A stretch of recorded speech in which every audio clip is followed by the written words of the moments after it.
So the objective to explore the different opinions on what a new and united Ireland might look like, and why we think we should have the discussion now is because we feel that trade unionists should be to the forefront in any discussion on this. We feel that in the past, obviously, any debate that's been had on a united Ireland has pushed workers to the background to their detriment. So we feel it's really important that we're to the front there. And what we wanted to do was to draw on the experiences of people in the trade union movement who have been managing contentious issues in the past. And we all know about people who've been involved in marriage equality, repeal, etc., and even in Palestine at the moment on issues there. So we've never shied away from these kind of issues in the trade union movement, and we think it's important we have that discussion. Important as well, if you don't know much about trade unions for a new and united Ireland, that perhaps you have a look at our leaflet and you get that online, Uniting Workers and Uniting Ireland. We feel that it's important that that discussion is had. Okay, so just a couple of things about this. As I said, we have the speakers that lined up already. Speakers are going to speak for about 10 minutes each. Okay. And once that's done, we'll be open as much as we can to questions from the floor. Now, we're going to try and moderate it as much as we can, because we know with Zoom calls, and especially this time of the evening and whatever, the people are tired. So we intend the meeting to last for about 1 hour, 15 minutes. That's the hope we have for it. Okay. So if we can kick off, we wouldn't mind Martina. Martina Devlin is the first speaker. Martina is a respected journalist and author, and a frequent contributor to the debates on constitutional change. So Martina, if you wouldn't mind going ahead now, thanks. Thanks to everybody for coming along tonight to listen to this. I'm going to tell you a little bit about the organisation I represent, which is Ireland's Future, and the sort of work we're doing. But what I want to say first is I noticed something in Barack Obama's autobiography, A Promised Land. He says he talked to Ted Kennedy about running for the presidency before seeking his party's nomination. And Ted Kennedy told him, "You don't choose the time, time chooses you." And we believe that's the position we're here in Ireland, North and South. There is a momentum around the prospects for constitutional change. The ground has shifted because of demographics, because of economics, because of Brexit. So shaping change is really important. And that's not some kind of riddle which a scientist of the future will solve, like a cure for the common cold. We all have a part to play in shaping change. It needs to be managed responsibly, and that means dialogue, and it also means planning for change. So the conversation is underway. It's mainstream. People are talking openly about the possibility of constitutional change. It's a growing conversation, and Ireland's Future is part of that conversation. We're helping to drive it forward, and we want to build a broad coalition of people working for change. So we're delighted to collaborate with you on this. Just for anyone who hasn't come across us before, we're a civil nationalist group. We're non-party political as an organisation, and our members are from North and South and from all walks of life: lawyers, academics, business people, journalists, and so on. We even have trade unionists. So we're trying to open doors and talk across divides. And that might sound like a fairly pompous thing to say, you know, sure, who isn't trying to open doors and talk across divides? But we have been holding events to that end. We've been doing research, we've been releasing discussion papers, and as I said, events. They were in person in the pre-COVID days, and we will be starting them again in September. Because when these twin referenda are held, as they will be, voters will need to make an informed choice. So they need the information. So some of the events we've had to date include on economic recovery beyond COVID. We've had events on Brexit and the Irish Protocol. There was an event with a young panel discussing their vision for Ireland, and another on the international labour movement with Patricia King and Frank Connolly participating in that, among others. An event we're particularly proud of, though, was our Warm House event, which was a panel composed entirely of people from a unionist background.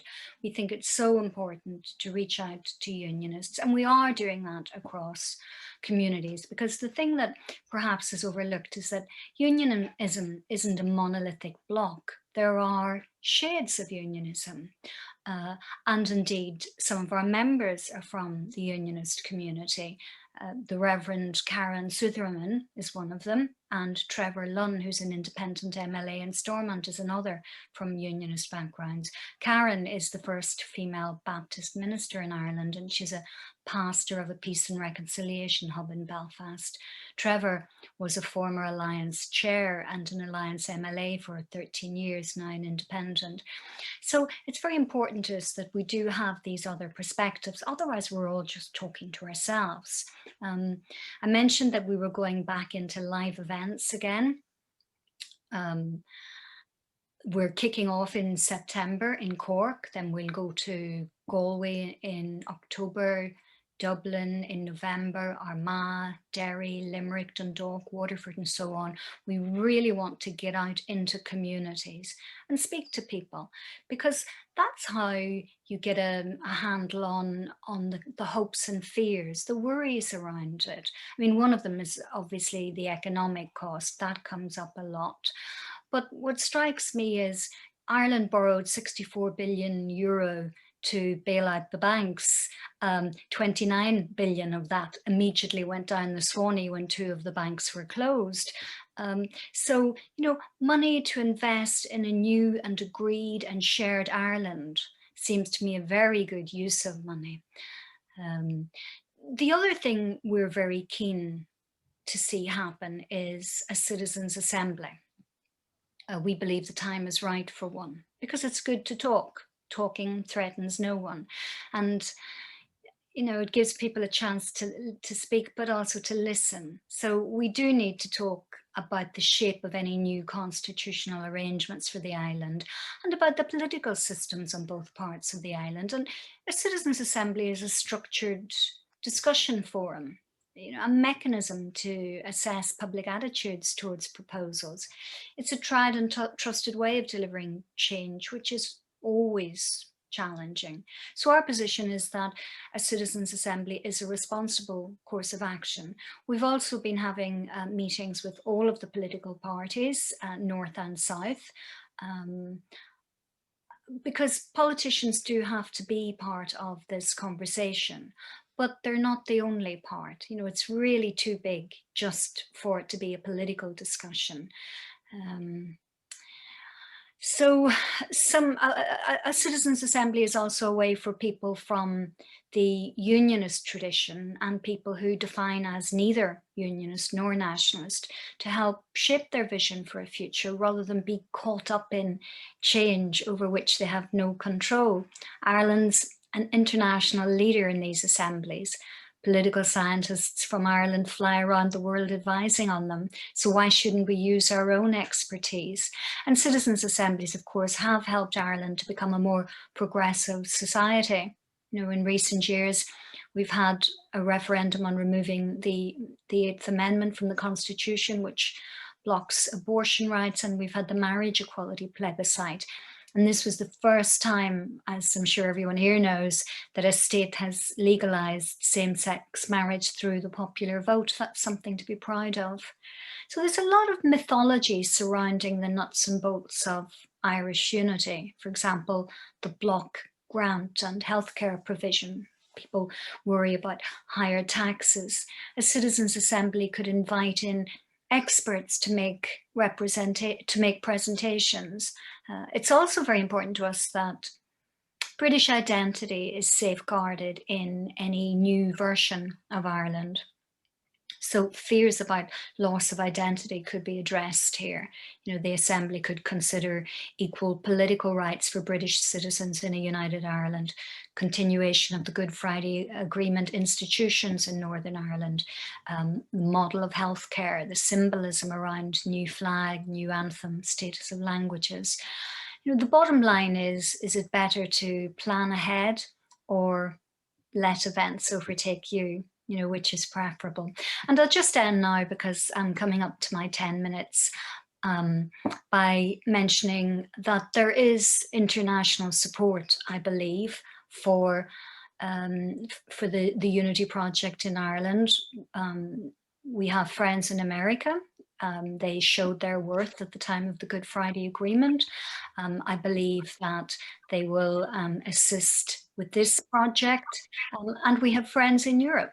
And I'm reminded that Helmut Kohl said to Charlie Haughey in 1990 that unity was something he couldn't influence. He said to Charlie Haughey, look out the window, the Rhone flows by there. You can't stop it, I can't stop it. It'll reach the sea no matter what. That's the flow towards unity, and it's the same here. Thanks indeed, Martina. That was a very useful starting contribution, and I think your focus on the Citizens Assembly, as we've seen here, is very, very useful. I'll move on to Jack O'Connor now. Jack, as most people will know, I don't think there's anybody probably around this table who doesn't know who Jack O'Connor is. Member of the Labour Party, chair of the Irish Labour Party, and significantly he was the president of Siptu and my former boss for a long number of years. So Jack, perhaps you'd like to give your contribution, especially around the speech you made on May Day. Thank you. Well, thank you, Mags, and good evening, everybody, and thank you for the invitation to address you all this evening. I imagine I was invited because of that May Day address to which you've referred, Mags, and frankly, I have to say that I think it's available. I made it available to the committee, your own committee, and I think it's available on Twitter. I don't know how to get it though, but it's available anyway. From what I know, I would have to say that I'd invite people to read it if they haven't read it. I don't have a great deal to add to it. I had to compress it into 15 minutes that day, and if I had another 10, I would have gone on to highlight a whole number of problems with what I was advocating and to outline possible approaches to addressing those problems. But there isn't time to do that this evening, I don't think. Well, but just to say a few things, if I may. I have been involved, as is generally known, in the trade union movement all my life.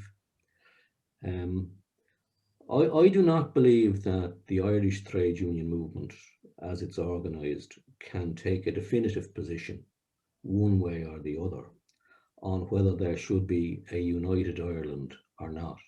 I do not believe that the movement can take such a definitive position.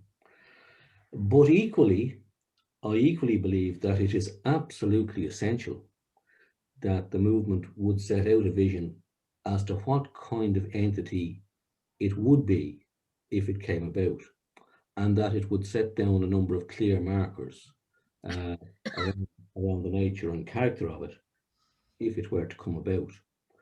And there's a huge body of work to be done on that if it's to be tackled. But then, just to make a few other points then, the decision on when a border poll takes place is really, to a considerable extent, out of our hands. It's set down in the Good Friday Agreement and in the legislation which gives effect to the agreement. And as we all know,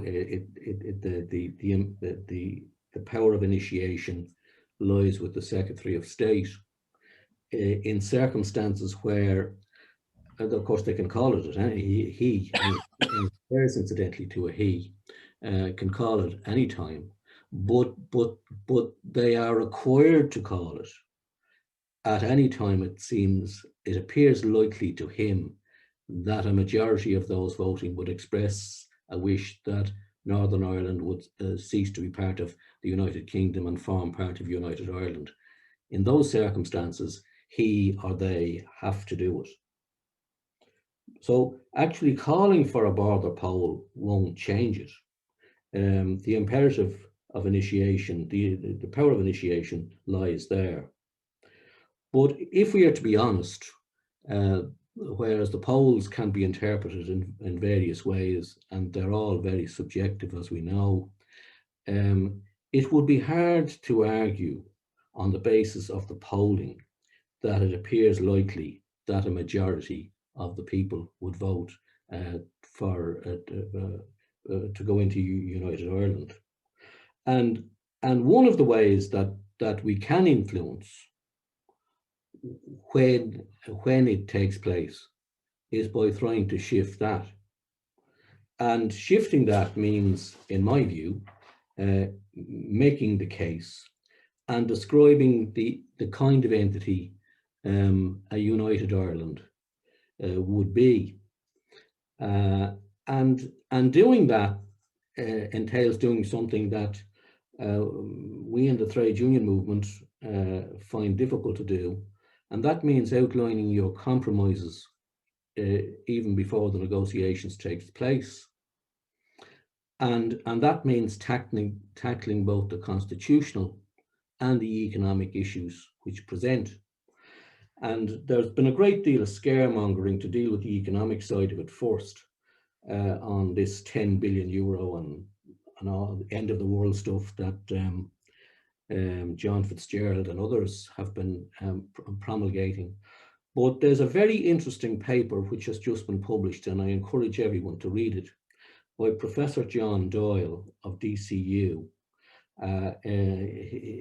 for the Royal Irish Academy in Irish Studies. And in his paper, he argues very cogently that the actual subvention is irrelevant when you net it all out. Now, it may be a little bit too rosy, but it's a very, very important contribution to the debate. So that's the economic aspect, and then we come to the constitutional aspect. And the issue which presents on the constitutional aspect is as to whether we are advocating a united Ireland in the traditional sense, or we're advocating for a shared Ireland. And the two are not necessarily the same in the way they're understood. And in my paper, in that May Day address, I argued for the shared Ireland.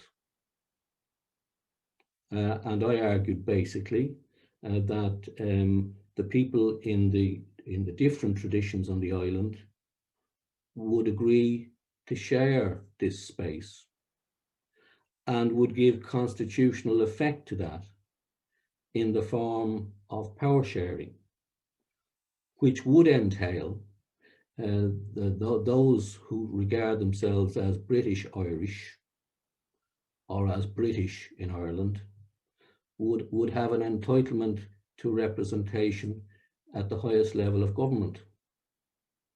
There would be a number of ministries allocated to them one way or the other.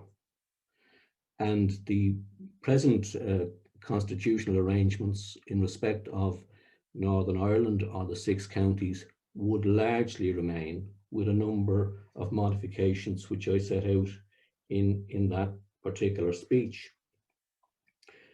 I have to say, frankly, that apart from insisting on all the elements which all of us as trade unionists would automatically insist on, around public provision, universal provision on health and education and housing and pensions and all of that,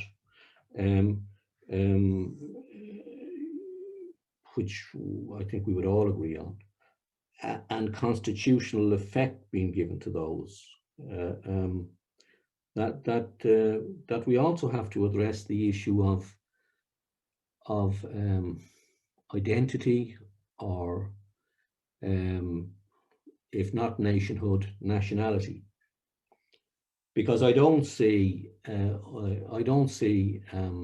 people who regard themselves as in the British or British-Irish tradition ever buying into our version of republicanism. They understand it as Irish nationalism, not republicanism in the way that we understand it. And in any, first of all, well, the proposition then, just to finish up, it's about getting the poll, getting to activate this word shall, which is in the agreement and in the legislation. It's about winning the poll when it happens. And to do that, whether we like it or not, entails winning a much greater proportion of people of the British Irish or British tradition in Ireland than are presently prepared to consider it, one way or the other. And so it's about getting the poll, and it's about winning the result. But the argument I'm making is not just about that. It's about the kind of entity we would want. And I want to say that I'm nailing my colours to the mast in that May Day address by saying the kind of entity I would want is the shared Ireland, as distinct from the what's understood as the united Ireland in the way that we traditionally understood it. And it entails power sharing between people of the different traditions in the island. That's what it means. And I'll finish by saying there are lots of problems with it. In fact, I probably could identify more problems than any of the opponents of it. But someday we should have a discussion about how we would deal with those problems. But I don't know that you can do it you would nearly have to address it separately. So I think that's 11 minutes, Mags, actually. So thanks, everybody. Thanks for putting up with me. Jack, thanks very much. I think we'll try and put up a link to that paper you mentioned, John Doyle's paper, because it's extremely useful. And I think we would all agree that whatever we're looking for, it has to be shared and with mutual respect. So thanks very much for that indeed, Jack. We now move on to Mick O Reilly. And Mick, again, long-time trade unionist with the Amalgamated Transport and General Workers Union, and served on in Belfast and in Dublin, and could tell a few tales, which he did in his book, From Lucifer to Lazarus. Very interesting read if anybody wants to see the trade union movement in action.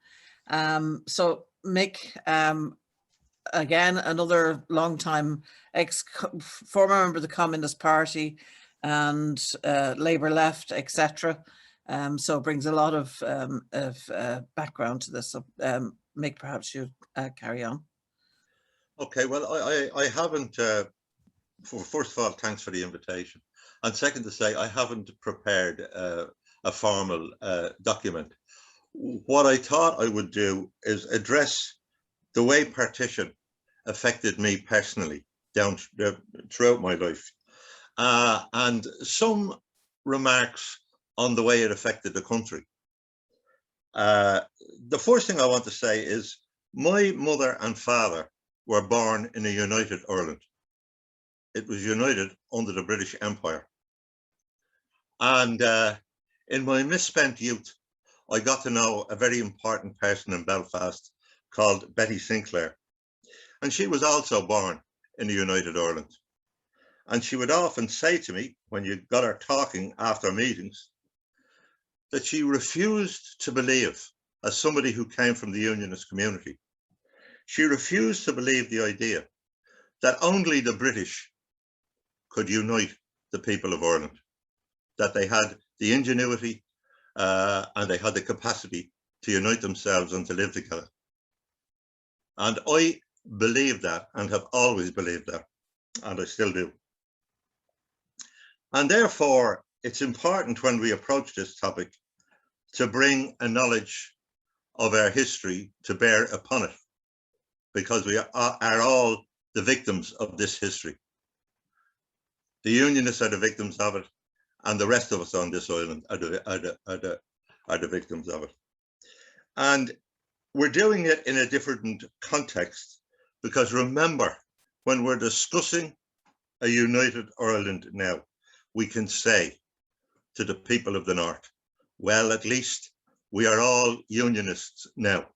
Some of us believe in the union with Brussels, and some of us believe in the union with London, but we're all Unionists, and that's common.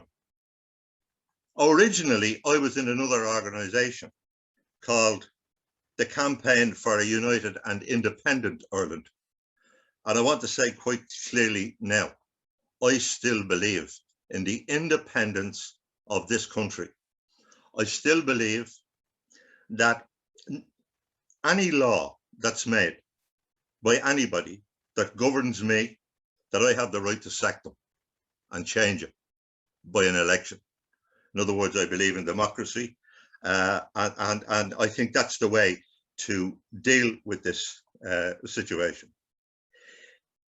I was reading an old book that I have from many years ago by a man called Ralph Fox the other day, and he was talking about the constitutional situation. There's loads of programs being done at the moment in relation to the role of the Conservative Party and the partition of Ireland. And he used the phrase in it because the English like to talk about their constitution, which is not written, as being there forever, which encourages compromises, the divine right of kings, live and let live, tolerance, liberalism, and all that goes with civilization. And he said about that concept, Ralph Fox, by the way, was a communist who was killed in the Spanish Civil War. He was an Englishman. And he says about this, but this always slips, this veneer of respectability, continuity, civilization, and change. He says it always slips in Ireland, where the veneer of the British establishment is thinnest and cracks.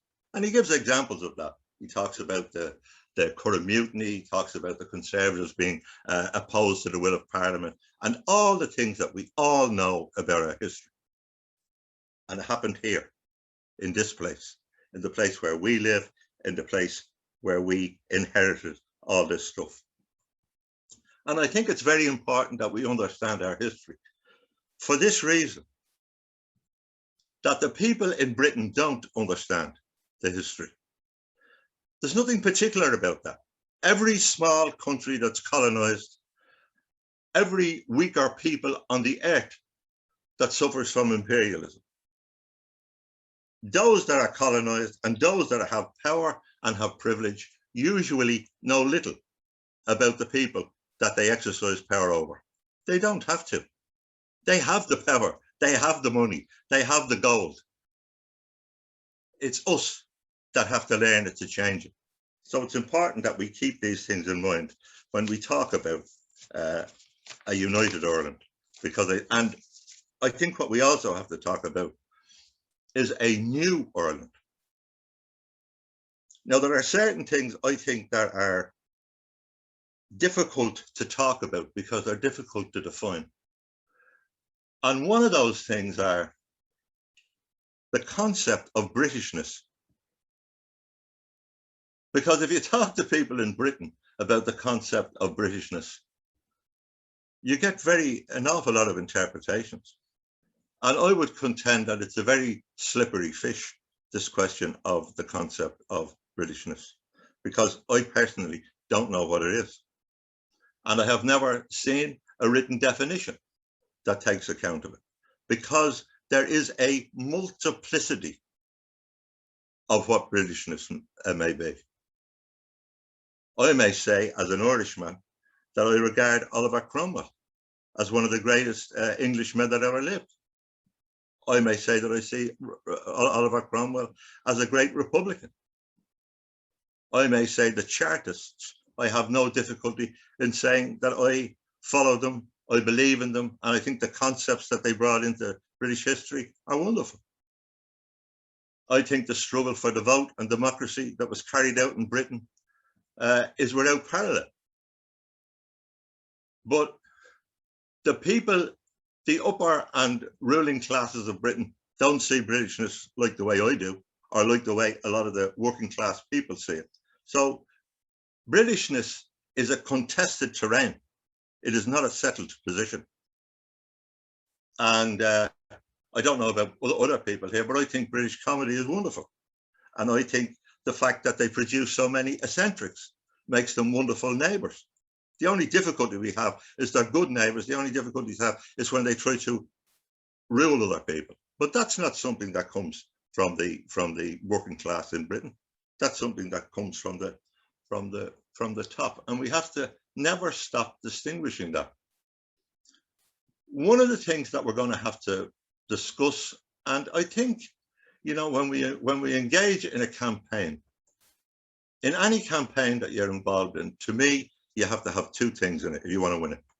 One, you have to have anger, and two, you have to have hope. And these two things, anger and hope, have to infuse our campaign, because if we don't, we won't win it.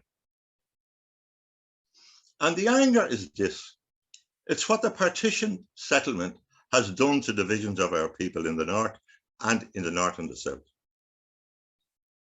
You just take a simple thing like, for example, the northern state. The northern state has discriminated against the minority for years. It's made it practically impossible and very difficult to build any kind of working class unity. Sometimes in the economic depression of the 30s, there was an attempt to challenge the Unionists. And the woman that I spoke of here, Betty Sinclair, she was involved in the outdoor relief riots in Belfast. And there were 30,000 British troops sent to Belfast. The people on the Shankill Road dug barricades, armed themselves, fought the police.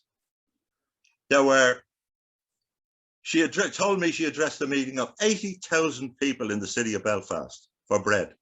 And I remember on the 40th, there was a lecture, she gave a lecture on the 40th anniversary of the outdoor relief riots. And she said these words, which have never, ever left me. She said, the greatest sight that my eyes ever seen was Catholic and Protestant workers breaking up the pavement and baking the palers for bread. And I never forgot that. And I never forgot the fact that when I went to Belfast and I addressed Unionist workers, in the first speech I made, I said to people, there is no such thing as Protestant bread. There is no such thing as Catholic bread. There's bread that we all have to pay for, and we work together. And that's an important thing to understand, because it's a way of putting forward class politics. And in the settlement of Northern Ireland, the Protestant working class after 1945, the best thing they got in that settlement was the National Health Service. And the man that brought in that National Health Service was an Aaron Bevan. And the British press absolutely slaughtered him when he was given the job, because the convention in Britain at the time, and indeed in the globe, was that the coalition government should stay together in Britain. And Bevan was disliked by the majority of the Labour cabinet. He was disliked because he had a habit of attacking Winston Churchill over military matters, which they thought would lose them loads of votes. And he was brought into the cabinet by Attlee, and he was told to bring in the health service, and he did. And the fact is that the Unionist and Conservative Party opposed the introduction of the health service. And it's interesting because they opposed it for different reasons. In Britain, they opposed it for class reasons. In Northern Ireland, they gave it a sectarian tinge. And they said, in speeches in Stormont, they said that the National Health Service was a terrible idea because the Catholics wouldn't emigrate and they might become a majority in it. So partition has permeated and entered every part of our politics, and it has been a rotten thing from the core. And we have to be clear about uprooting everything that it stands for. Now that doesn't stop us coming to an agreement and sharing things, as Jack says. I am in favour of a shared Ireland, but I want the shares done differently. That's why I hold out still the idea of Irish independence, because the EU, not as it's constituted now, actually as the EU as it's constituted now, is not that bad, because the EU has had to move away from all its fiscal rules, from the role of the state. Because remember, we're in a pandemic now. And the first thing that we had to do in the pandemic was to get rid of all these conservative rulings. The first thing we had to do was, having preached against the role of the state and borrowing and everything that goes with that, we had to abolish all that thinking. We had to borrow millions. We had to pay people who had no work, and we had to use the state in ways which are unimaginable. And people who are conservatives and argue this way are now champions of borrowing money and doing all the things that do. So the pandemic has transformed things to a degree. And I don't know if we'll ever sort of get out of this. We'll have to live in this kind of a world for a long time. And therefore, the politics that we're talking about is changing. So it has gone a long way to change Europe.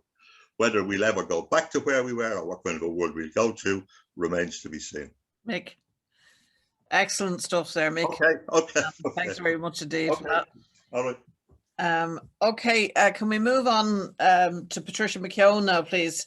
For anybody, again, that doesn't know Patricia, which is probably very few, she's the Regional Secretary of Unison and a great fighter on many fronts, abroad and at home.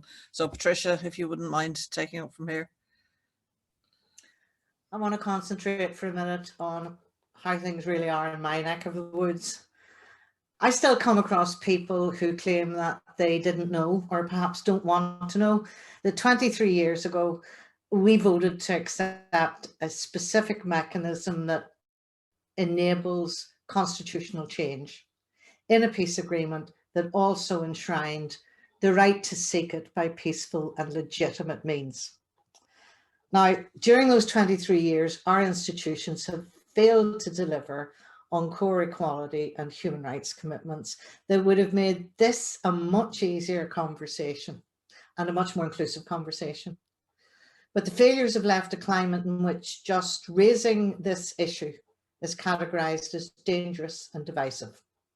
A climate where human rights defenders, academics, journalists, lawyers, politicians, trade unionists, and others active in civic space can face sectarian and misogynist abuse, stigmatization, demonization, threats, and harassment. That creates a general chill factor for involvement. The agreement provided for rights, including the right of free political thought, the right to seek constitutional change by peaceful and legitimate means, the right to freedom from sectarian harassment, and the right of women to full and equal participation. And in truth, we've seen concrete examples of what I'm talking about in recent times. And I worry that those members of our own movement that need to be included in this discussion now are very fearful. This is wholly unacceptable, and as trade unionists, we have a duty to confront it.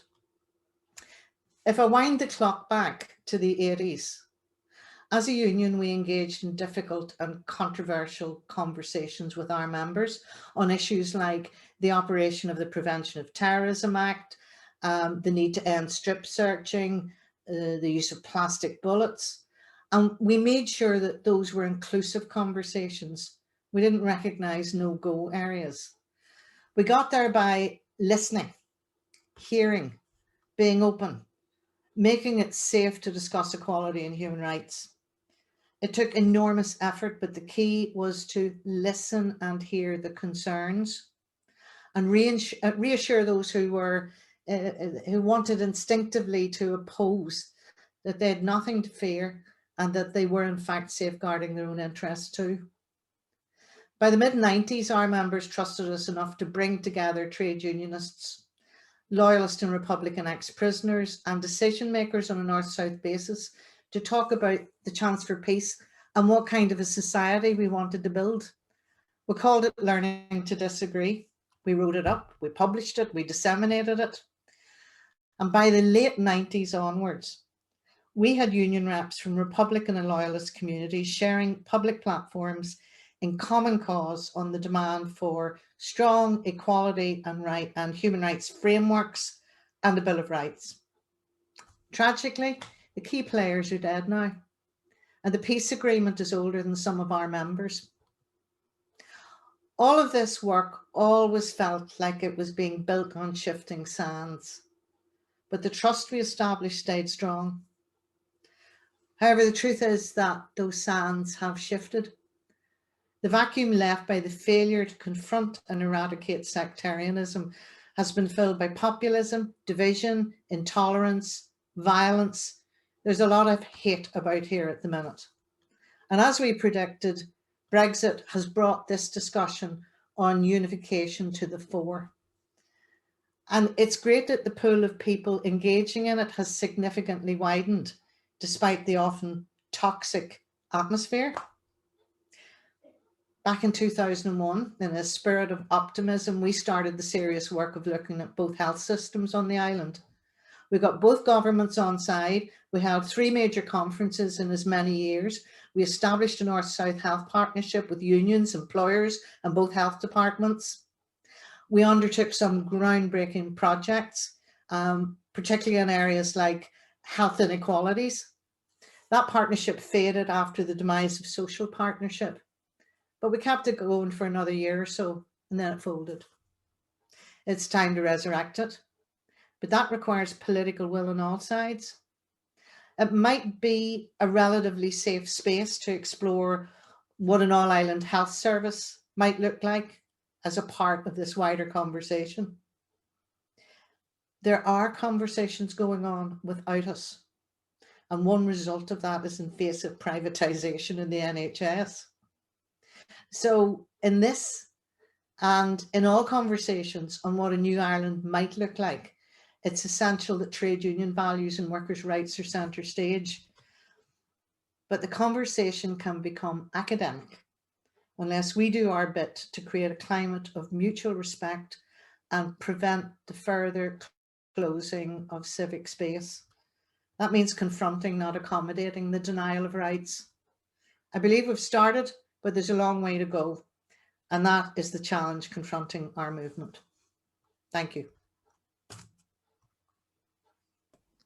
Thanks indeed, Patricia. You did very well there on time. Now, there were a few questions there, that have come into the chat room, and I'm not sure who necessarily wants to deal with them.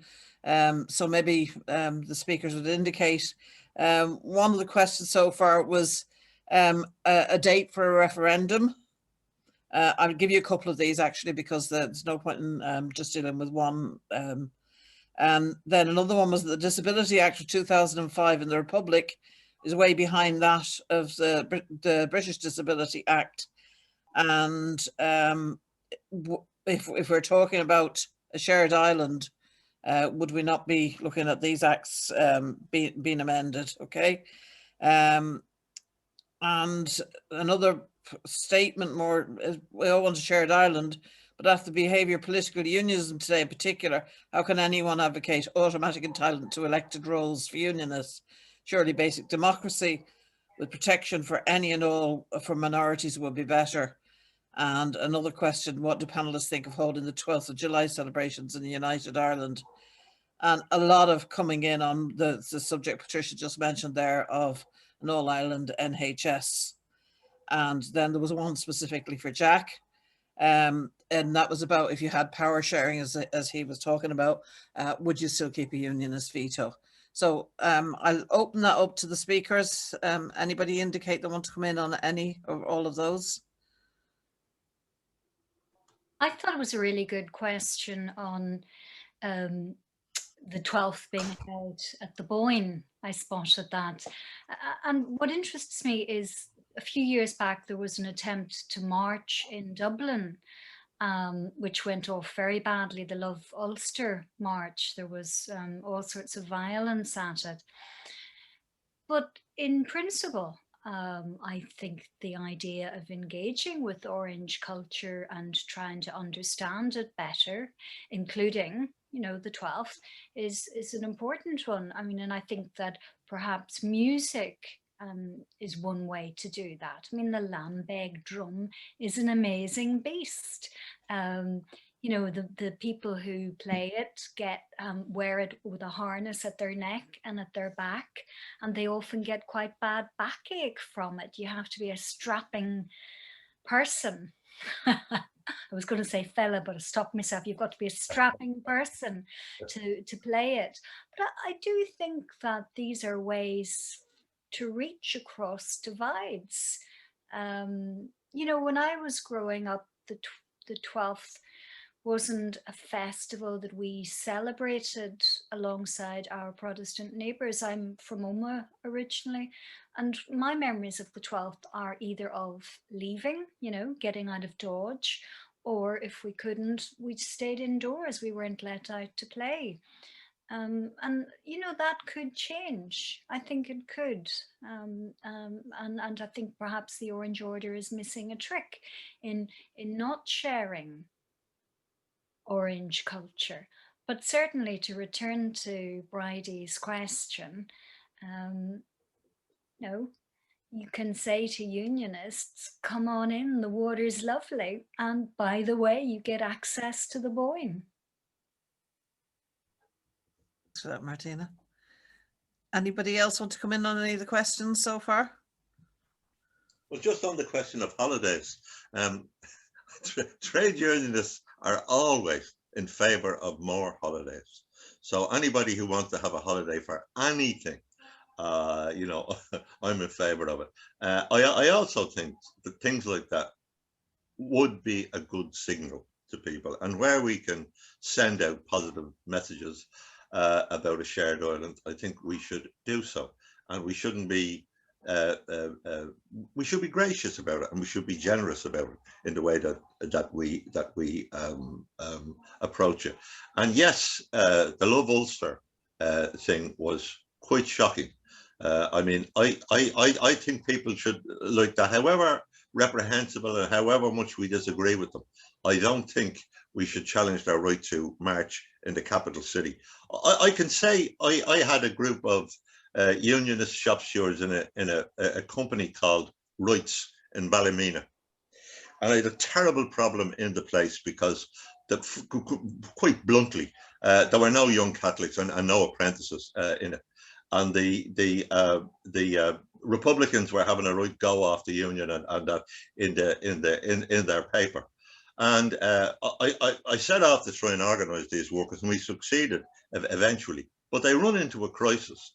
And I was able to get them buses, a contract for buses in CIE, and I brought all these shop stewards down to Dublin.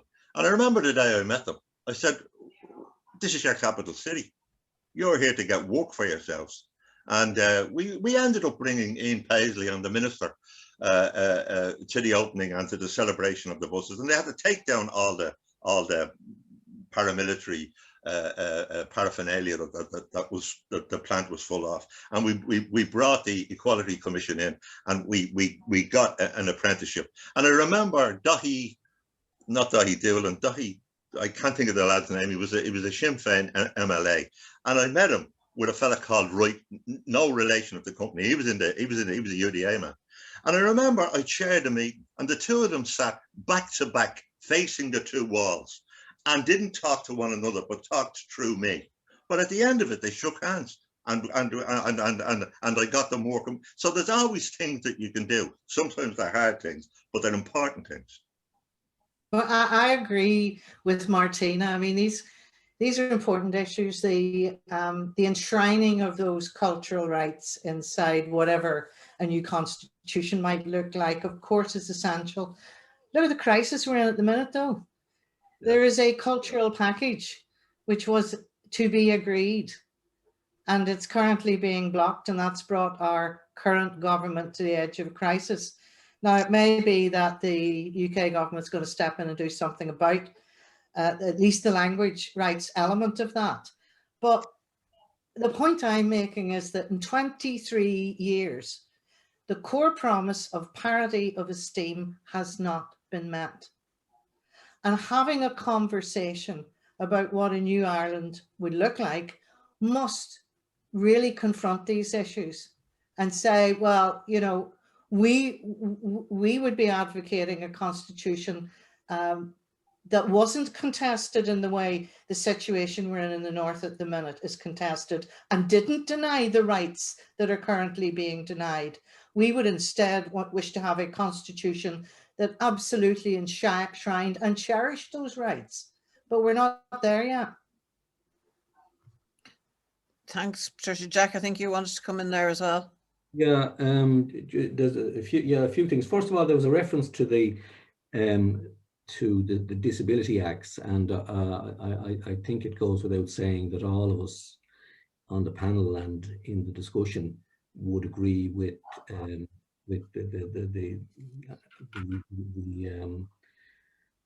the irregularities as between the one and the other being made regular. I think we probably should say that. But there is a question in relation to the Unionist veto from Luke Callanan, which is specifically refers to myself.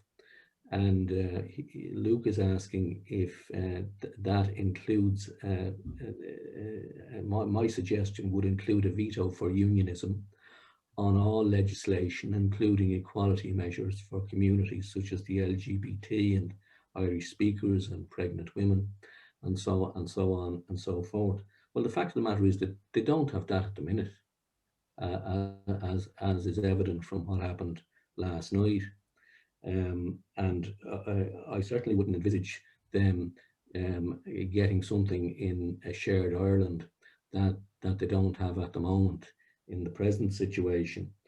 But the question assumes that the people who are British Irish or who regard themselves as British, taking into account what Mick has said, and I agree with him on the slipperiness of that term. The same would apply nearly to Irishness, by the way. But the question assumes that they will always be voting Unionist. You see, I don't believe they will, because one of the, or that type of unionism anyway, because one of the essential elements of that construct, one of them, is the fear of and the promotion of the siege mentality. So I don't envisage that at all, Luke. And I didn't advocate that in my May Day address. And I invite you to read that address.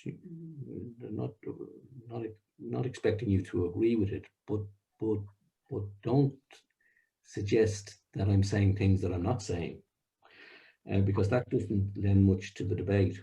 Dahi Doolan has a very interesting question in the chat, down near the bottom of the chat there,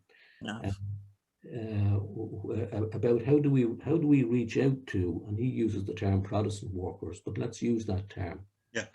When I was invited to speak on this panel here this evening, one of the points I made was that we should try to extend an invitation, and I named a few people who are members of Unite, I think, who might have been invited to speak.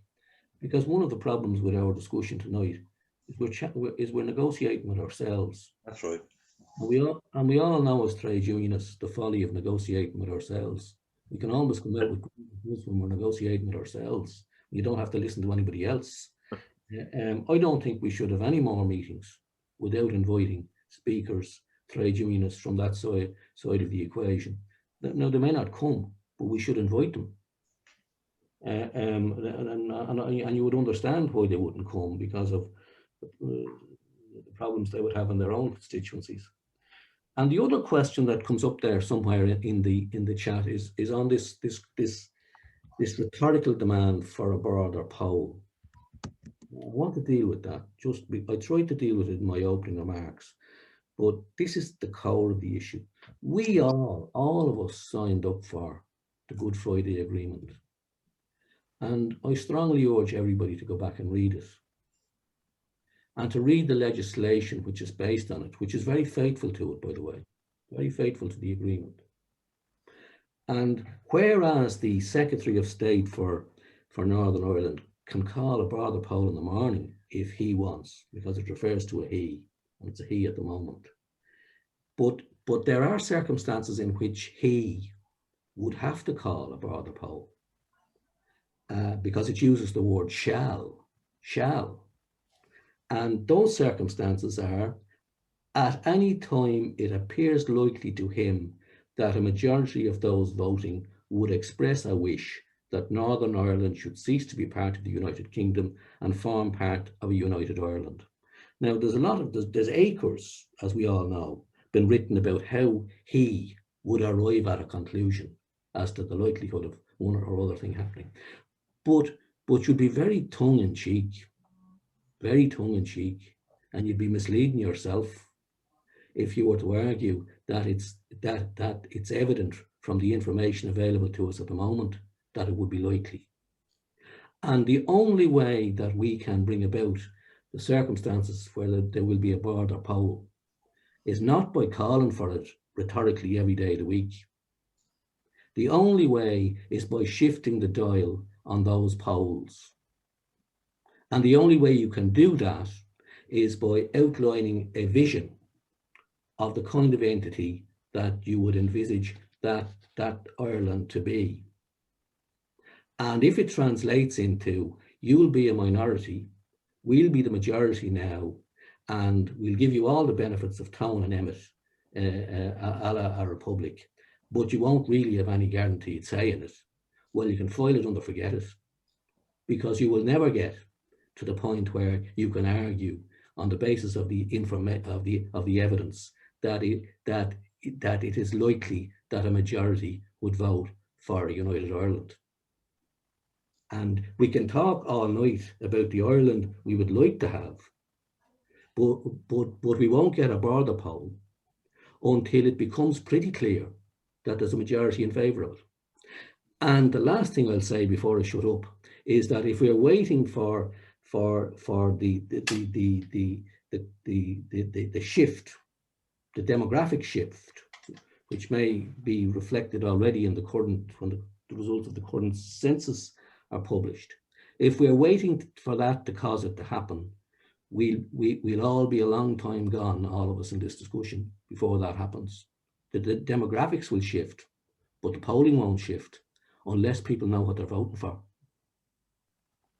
And that means telling people some things that we don't want people on our side to hear.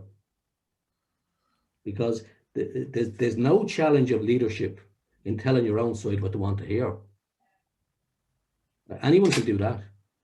It's when it gets to telling people what they need to know that leadership gets difficult. And we won't get to the border poll unless we cross that line. Thanks for Can that. I just respond to something Jack said there? Jack, you know, it's leaving it very, very late to have the discussion when the referenda are called. There are so many big issues to consider. That's why, for example, Ireland's Future is doing research, you know, economic research, for example, to try and prepare data so that people can make informed decisions. And really, the conversation does need to be happening now, even though there's no immediate prospect of the Secretary of State calling that border poll, because we have to be ready when it happens. Precisely. I totally agree with you, Martina. That's what I'm trying to say. But I'm also saying one more thing in addition to what you're saying. I'm saying you won't get to that border poll unless you do that, because you won't create the conditions for it to look as though it's likely that people will vote. So you won't get to the conditions to have the border poll unless we cross this line.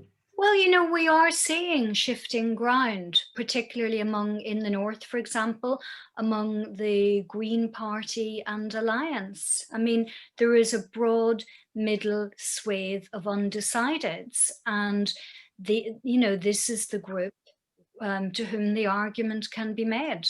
There are people who don't necessarily identify as nationalist or unionist. Maybe they call themselves Northern Irish. And these people are there to be, they are the persuadables. And you know, that is the challenge for us, to get out there and engage with them. And, you know, that's what we're... I don't think you and I, Martina, are disagreeing. We're saying the same thing. Could have fooled me. Well, unless I'm not communicating it very well, my point is precisely what you're saying. The case has to be made, and the case has to be made to cause the broader poll to happen. Because, sorry for going on so long now, but just in case there's any misunderstanding on this, the agreement and the law which is based on the agreement says that the Secretary of State for Northern Ireland shall, there's no discretion in it, they shall call the poll if at any time it appears likely to him that a majority of those voting would express a wish that Northern Ireland should cease to be part of the United Kingdom and form part of a united Ireland. Now, at this moment in time, and I'll readily concede that there are shifting sands, and there are new categories emerging which don't see themselves as identifying with either of the traditional. I totally agree with all of that, but you would search the polls that have been conducted back to 2013 to find evidence for the contention that if there were a referendum, a majority would vote and until such time as that dial can shift, you're not going to get the broader poll. And my point is, which is precisely what you were saying, the only way you can shift that dial is by making the case. And the only way you can make the case is by envisioning the Ireland that we would have and presenting that to people and offering them the reassurances that they would need. And that's the way you shift that dial. So we're saying the same thing, perhaps saying it in a different way. I think come in on that just briefly. I think it's true that we have to shift the dial, and I think we have to campaign to shift the dial, and I think we have to talk to people, and I think we have to engage with people. We have to do all of that. But I'll tell you what we haven't got to do. We haven't got to say, would you like this, that, or the other thing? My view is the unionist people themselves will tell us what they want or don't want. They're quite well able to do it. I don't think we should try to imagine ourselves as speaking for the unionist community and say that would please them or this might please them, or we'll stand the republic on its head and make it out not to be a republic because we'll give certain rights to people who perceive themselves as British. I think those rights have to be looked after, but they have to be looked after not by guaranteeing seats, but by guaranteeing constitutional freedoms. And this is what this is about. We can't stop being Republicans because we're going to have a united Ireland. The basis of republicanism is we're moving away from being subjects and we're moving into a realm where we're all citizens. This is an extraordinarily important and different thing that the unionist people have. And the last thing I would say, we will remind the unionist community that republicanism is a Protestant idea. It has very little to do with Catholicism, except on this island. And we can go up there and we have to have that debate with them. But what we don't do is say, do you not like the flag? Do you not like the anthem? Do you not like this? Let them say that and let's engage in the debate, but don't try and make it up for them. Thanks for that, Mick. I think coming back to what Martina was saying at the beginning about Citizens' Assembly, I think it really is important that these things are all discussed and pulled apart before we get to that vote. There was one other person that wanted to come in, Tig Barry Galvin. Tig, if you want to come in, but you've 1 minute to ask the question. Well, what I wanted to say something. I'm in England for 40 years. My great uncle was Tig Barry, founder of the Irish Transport and General Workers Union with James Connolly and Jim Larkin, and first secretary of the Cork branch. He was shot in 1921. It's the 100th anniversary this year. But I've been over to Northern Ireland a lot. He was shot in Ballykinler camp, and they're doing a big commemoration, rebuilding the hut. Should have been on except for COVID now. I'm in England, as I said, 60 years, so I've lost my Cork accent a bit. But the thing is, at David Ledbetter's book introduction in London, in Hammersmith, the Presbyterian minister became a friend of Martin O'Neill. I spoke and I said the DUP were supporting a dysfunctional British government, and their legacy to Britain was 4 million children in poverty. Why don't they go back to Ireland and become part of an All-Ireland Assembly? And there'd be no reason why a member of the DUP couldn't become Taoiseach. So, I mean, we're missing a trick here. You know, there could be agreement almost without a poll if we can approach it properly. I want, since you've only given me a minute, I won't pursue it, but I'd like to talk. That is the lockouts in Dublin with Tig Barry, my great uncle, and he attended there. And I go back a long way, and I've been a trade unionist in this country, and I'm a delegate to the Labour Party conference. So I'd like to come in at another time if I could, and maybe talk a bit more. Thank you very much for your time. Much appreciated for that. Are there any final comments that anybody wants to make? We're all very quiet.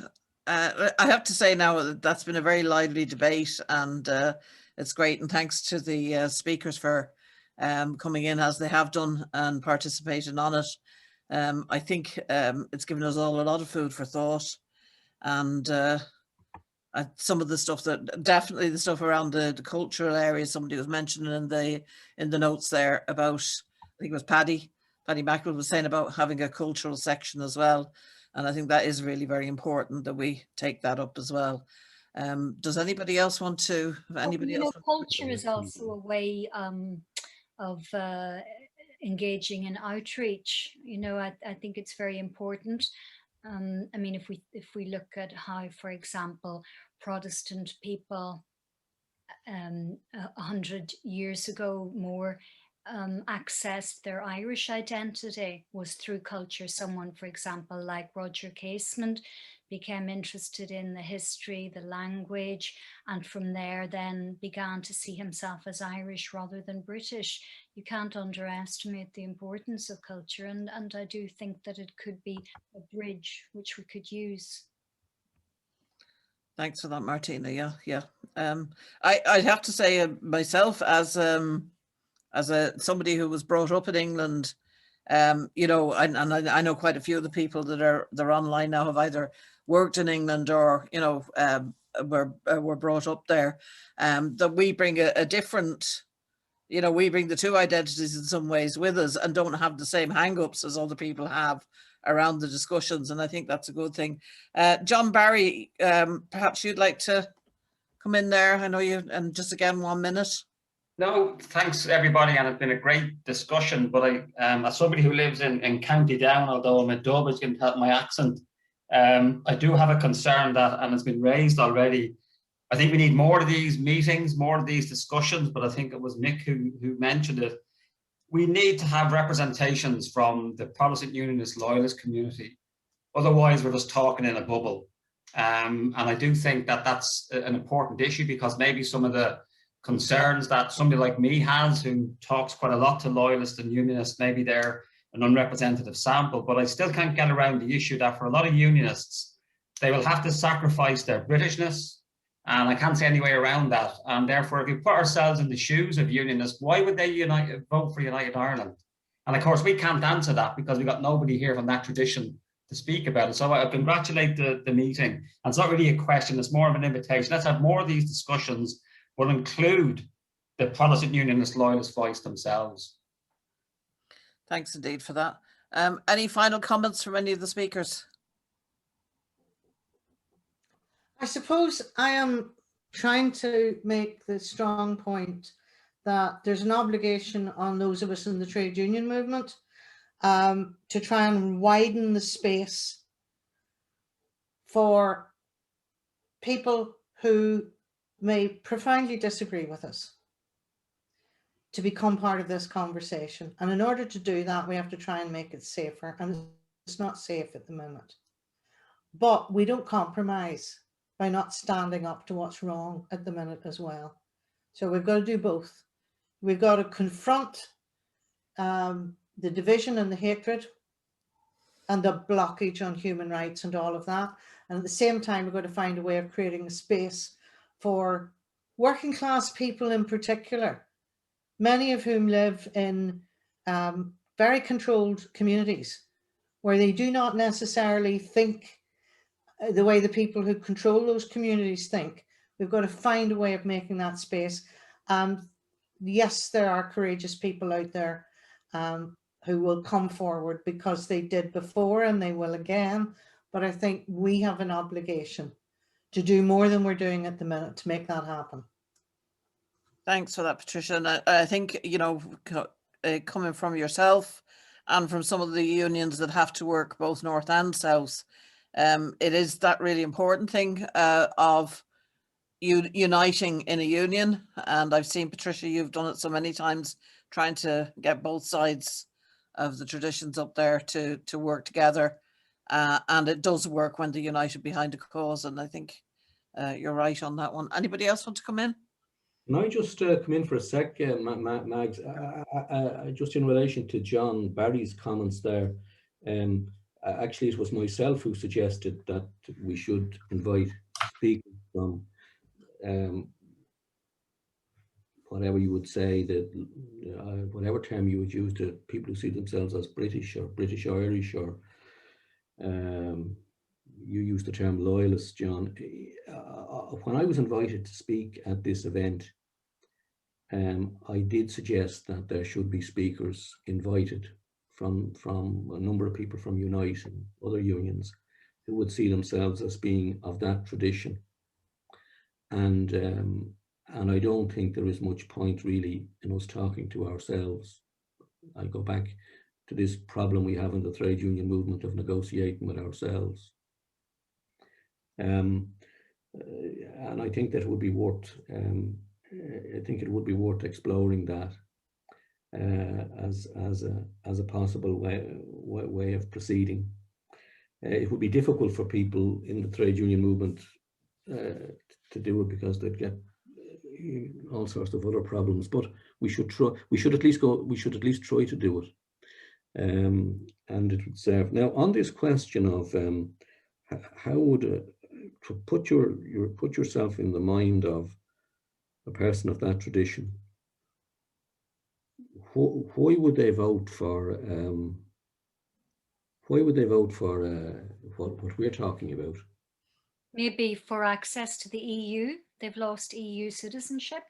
Well, yeah. Well, the point I was going to make, Martina, was it wasn't to come up with the answers, but it was to say that unless you can undertake the work of connecting with people of that tradition, and unless ways can be found to do that, and what we have done very successfully in the trade union movement, and Patricia alluded to it earlier, over the years, sometimes very dramatically, Mick referred to Betty Sinclair, who was a heroic figure, as we all know. We have managed frequently, and to some extent every day, but frequently in the course of history, we have managed to build huge alliances and huge cooperation on, let's call them class issues. But it sunders once the constitutional question is played into it. And we have to address that question,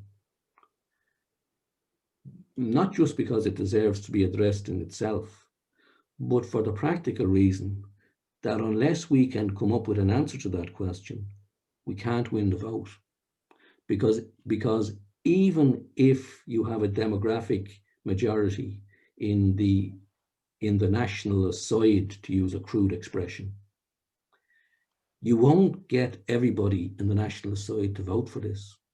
You will have to get people on the other side to vote for it. And unless you answer that question that John Barry asked earlier, you won't win that debate. It won't happen.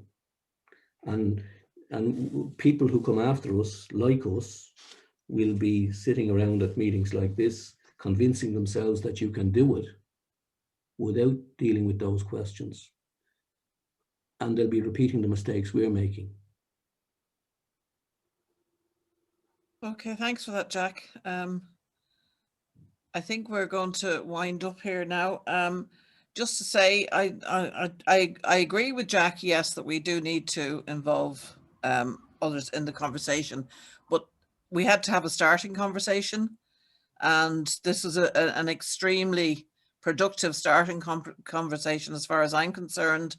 I think we need to be clear on what we are talking about before we try and engage other people on the issue. And as trade unionists, again, if I could ask you to have a look at our leaflet, you know, we're talking about a shared, just Ireland, and I think that's an important starting point. And I think anybody that, you know, worked in the trade union movement know that, you know, that kind of it's justice we want. There's no point in having a united Ireland unless we have justice for workers. So I think we'll end there. And again, thanks very much to all the speakers for really participating on that. It wasn't just give your speech and leave. It was a great debate. And thanks very much to everybody. And thanks again.